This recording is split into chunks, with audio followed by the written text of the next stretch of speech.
Onivia, League of Legends highlights. And Leona in her face, like she's just going to be chunking health bars in these team fights. And Deft, part of the reason, okay, we're going to have an engage here. Vayne just tumbles away from the Q, and now Ignite is down. And guess what? That 30 extra movement speed. Kyle is not going to get away from this. Deft could flash in. He is going to go for it. The tumble, and one more auto will do it. Deft on Vayne picks up first blood. This is an extremely teleports available. Beryl looking for the Hex Flash over the wall. They will engage this one straight onto the Eclipse Leona as she does go down. And in fact, Zeka is going to be taken out next. Kozer gets so much value out of these follow-up Spirit Rushes as Deft is trying to kite it out against 3. He's actually doing a pretty good job. One auto will net him another kill, but only that kill. It's still the fight win to Live Sandbox. It's a fight also as well. It's kind of crazy because of how deep Live Sandbox had to go into that fight. So we're fighting again as Pyosik is going to try to flash away from this one. The Subjugate is finally used. He's a really tanky Trundle as now the front line is there, but the Cyclone is onto Deft, who does not have level 6 himself. Kingan gets a big gnar in this back line as Zeka looks pretty dead, but Kingan's kind of going 1v4 now. Zeka's able to stop Watson by so much time, and now a front line once again created here for the Vayne. Krako gonna have to go into that clone, and finally Zeka did go down, so DRX looking to disengage here. As the whip comes out, the flail trying to do that damage. Krako going to get a Triumph proc, but Deft now hit level 6, he procs that ultimate, looking for a bit more. Really turret, and Kingan is alone. He looks very dead. He has a Gnar bar and flash. The Sandra's coming up.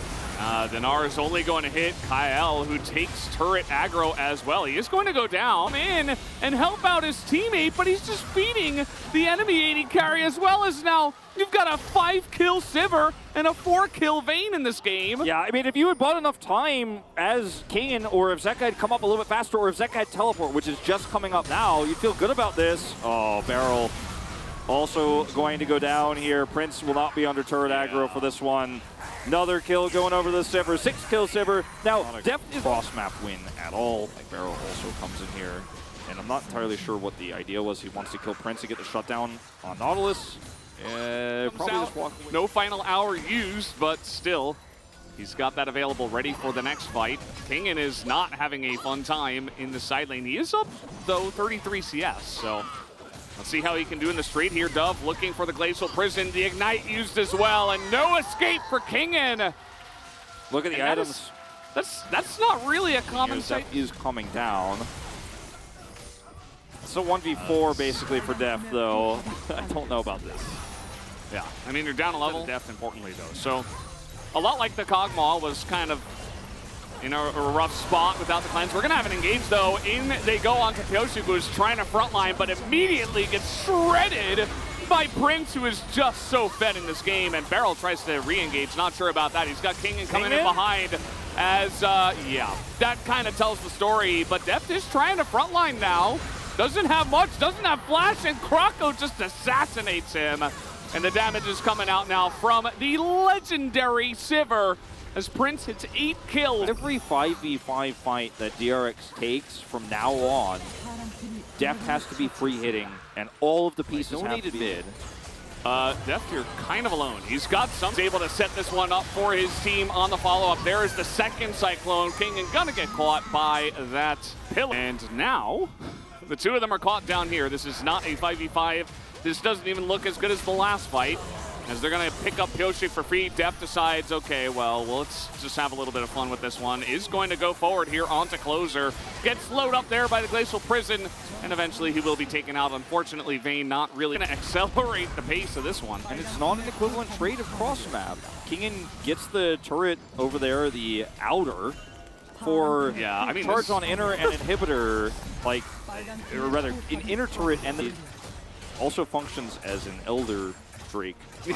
Yeah. And Live Sandbox have full control over this game. They have an inhibitor down so early for Kingan, but he has no Gnar bar.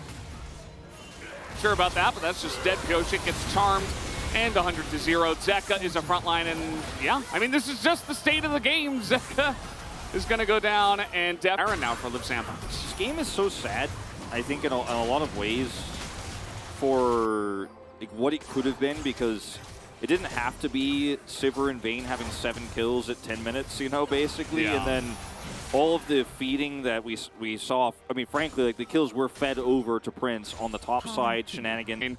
And might not have too much more time to boost it. Discuss Valdez, you know, I really wanted to talk about how the late game team fighting was going to go on an even footing.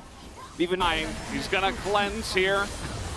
And then he's just going to get followed up on with the insane amount of engage that they have. And Sivir is just ripping through the entirety of this composition. Everybody on low health now. Take a look at that damage. Just insane stuff. As Prince nearly dies, is going to have to go into his stopwatch. But that's just because they're having a little bit of fun, trying to boost their numbers here. This Nexus will go down, and Live Sandbox is going to get one step closer to that third place spot.